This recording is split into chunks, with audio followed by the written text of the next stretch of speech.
Hindi na baling mapagod na magkasamang abutin ang ating mga miting. Walang susuko, walang iwanan, lahat ng pagsubok ating malalampasan.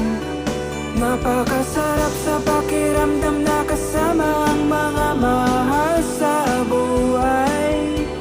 Mula sa simula ng pagbuo ng pangarap hanggang sa makamit ang matamis na tagumpay. Di na baling mapagod.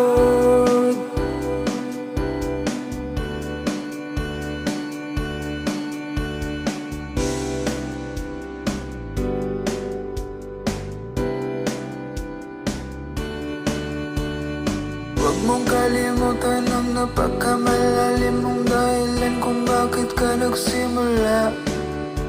Ilang beses mang mabigo at magkamali.